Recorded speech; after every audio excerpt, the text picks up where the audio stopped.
जनसत्ता समाचार पत्र हिंदी श्रुतलेखन गति 100 शब्द प्रति मिनट। Be ready 3, 2, 1 start. इस महामारी के दौर में सब कुछ घर में सिमटते जाने के दौर में इंटरनेट की उपयोगिता हमारे जीवन में बहुत अधिक बढ़ चुकी है।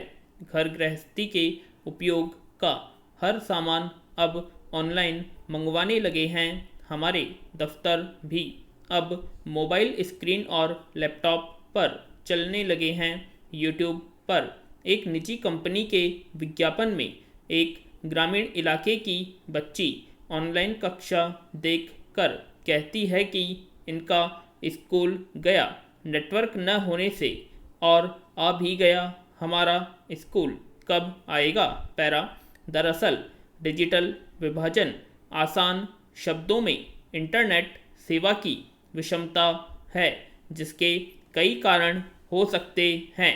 सबसे पहले इंटरनेट उपयोग एवं उपलब्धता के लिए संसाधन, नेटवर्क और इंटरनेट की गति पर असमानता को इसका कारण माना जा सकता है।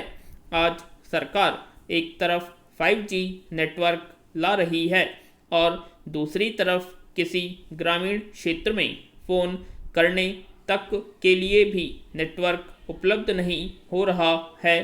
NSSO के एक सर्वे के अनुसार 2017-18 में सिर्फ 13% ग्रामीण इंटरनेट की सुविधा ले पा रहे हैं, जबकि शहर में यह 37% है। साथ ही हमारे पास फ़ोन में इंटरनेट होते हुए भी उसका उपयोग न कर पाना, जैसे ऑनलाइन बिल भुगतान और अन्य ई सेवाएं लेने में सक्षम न होना, साक्षरता की कमी के कारण है। पैरा। विश्व आर्थिक मंच यानी वर्ल्ड इकोनॉमिक फोरम की एक रिपोर्ट के अनुसार 370 मिलियन विद्यार्थियों ने कोरोना के कारण ऑनलाइन शिक्षा की ओर रुख किया। वहीं हमारे पास उपकरण और नेटवर्क के अभाव में ग्रामीण क्षेत्रों की भी तस्वीर आई है, जहां विद्यार्थी या तो पेड़ पर चढ़कर कक्षा ले रहे हैं बेहतर नेटवर्क के लिए, या फिर अपनी कक्षा के लिए गांव के दूसरे लोगों पर आश्रित हैं जिनके पास मोबाइल है। पंजाब, हरियाणा और तमिलनाडु में राज्य सरकारों ने स्थिति का अध्ययन कर विद्यार्थियों को मोबाइल, टैबलेट और लैपटॉप आदि देने की योजना बनाई है, जो सराहनीय पहल है। लेकिन यह डिजिटल विभाजन क्या सिर्फ उपकरण मुहैया कराने से खत्म हो जाएगा? इसके लिए लोगों को डिजिटल साक्षरता के साथ बेहतर नेटवर्क भी चाहिए। पैरा। दूसरी ओर कोरोना की वजह से लगाई गई पूर्णबंदी में जब आय के सारे उपाय रुक हुए हैं, कमाई बंद है, तो ऐसे में लोग महंगा इंटरनेट पैक कैसे लेकर कोई काम करेंगे या अपने बच्चों की पढ़ाई कराएंगे। लेकिन इंटरनेट कंपनियां लोगों की मजबूरी का फ़ायदा उठाने में लगी हैं। उन्होंने आपदा को अपने लिए कमाई का अवसर बना लिया है। यही वजह है कि उनकी कुल आय में भारी बढ़ोतरी देखी जा रही है। इंटरनेट के सस्ते दामों और उपलब्धता के लिए नेट यूटिलिटी पर खर्च करने के लिए 5 साल पहले एक समिति भी गठित हुई थी, पर उसके कुछ खास नतीजे सामने नहीं आए। आज फिर से एक नए अध्ययन और रिपोर्ट की आवश्यकता हो गई है, क्योंकि एक बड़ी आबादी अब सिर्फ इस पर अपनी पढ़ाई और जीविका के लिए निर्भर हो गई है। अब इंटरनेट हमारे लिए पानी, बिजली जितना ही आवश्यक हो गया है और सरकार को इस तक सबकी पहुंच सुनिश्चित करने के बारे में सोचना चाहिए और डिजिटल विभाजन मिटाना चाहिए।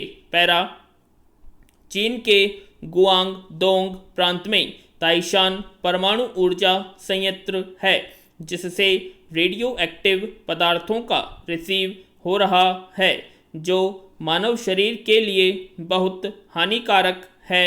चीन ने इस घटना को छिपाने के लिए कहा कि कोई बड़ा रिसाव नहीं हो रहा है और यह पर्यावरण और लोगों को नुकसान नहीं पहुंचा रहा। घटना का पूरी तरह खुलासा ताइशान परमाणु ऊर्जा संयंत्र में हिस्सेदारी फ्रांसीसी कंपनी ने किया। उन्होंने अमेरिका की डिपार्टमेंट ऑफ एनर्जी से मदद मांगने के लिए अमेरिका को पत्र भेजा और सारी घटना के बारे में जानकारी दी। अमेरिका पहले से ही घटनाक्रम पर नज़र बनाए हुए हैं, क्योंकि चीन पहले भी पूरी दुनिया को मुसीबत में डाल चुका है। पैरा गौरतलब है कि चीन ने कोरोना वायरस का सच भी पूरी दुनिया से छिपाया था, जिसके कारण दुनिया अभी तक संकट से निकल नहीं पाई है। विशेषज्ञों का कहना है कि रेडियो एक्टिव पदार्थ इतने नुकसानदायक होते हैं कि मानव शरीर को अंदर से बहुत हानि पहुंचाते हैं। इसका दायरा इतना बड़ा होगा कि वे चीन के आसपास के देशों को भी हानि पहुंचाएंगे। ये पदार्थ लंबे समय तक वातावरण में बने रहते हैं। इसका समय कई महीनों और कई साल भी हो सकता है। ये शरीर के संपर्क में आते ही उसे नुकसान पहुंचाने लगते हैं। इससे आँख, कान, नाक और अंदरूनी अंगों से रक्त रिसाव हो सकता है और इससे कैंसर जैसे घातक रोग हो सकते हैं। पैरा आज अगर महिलाओं की स्थिति की तुलना सैकड़ों साल पहले के हालात से की जाए तो यही दिखता है कि महिलाएं पहले से कहीं ज़्यादा तेज गति से अपने सपने पूरे कर रही हैं। पर वास्तव में देखा जाए तो महिलाओं को विकास सभी दिशाओं में नहीं दिखता है। खासकर ग्रामीण इलाकों में अपने पैरों पर खड़ी होने के बाद भी महिलाओं को समाज की बेड़ियां तोड़ने में अभी भी काफ़ी लंबा सफ़र तय करना है। आज भी समाज की भेदभाव से भरी नज़रों से बचना महिलाओं के लिए बेहद मुश्किल होता है। ऐसा लगता है कि पुरुष और महिला के बीच इस खाई को भरने के लिए अभी काफ़ी वक्त लगेगा। पैरा ग्रामीण क्षेत्रों में महिला पिछड़ेपन का एकमात्र कारण सही शिक्षा प्रबंध का न होना है। गांव में पुरुष भी अपनी जिंदगी का एकमात्र लक्ष्य यही मानता है कि उसे सिर्फ 2 वक्त की रोटी का जुगाड़ करना है। ऐसे माहौल में पुरुषों से महिला सशक्तिकरण की उम्मीद करना बेकार है। महिलाओं को ज़रूरत है कि वे अपनी क्षमता और व्यक्तित्व को पहचानें और सही दिशा में साहस के साथ प्रयास करें। सरकार को ज़्यादा से ज़्यादा योजना महिलाओं के विकास के लिए चलानी चाहिए। ये बदलाव तभी संभव है जब समाज एक साथ खड़ा होकर सकारात्मक रुख के साथ काम करे। पैरा 21वीं सदी और सौर ऊर्जा की ही रहेगी। आज सौर ऊर्जा का उपयोग कई उद्योग, मेट्रो रेल, स्ट्रीट लाइट, यातायात सिग्नल और घरों में प्रारंभ हो गया है। इसकी लागत कम होती है और कार्बन डाइऑक्साइड और राख का उत्सर्जन भी नहीं होता है।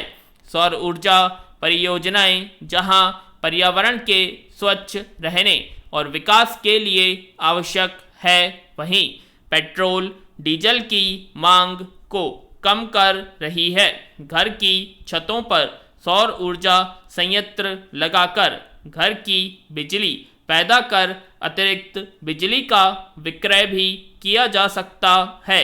देश के कई स्थानों पर सौर ऊर्जा परियोजना ने कार्य प्रारंभ कर दिया है और कई निर्माणाधीन हैं। व्यक्तिगत रूप में भी इसका उपयोग बढ़ाने की जरूरत है। पूर्ण विराम।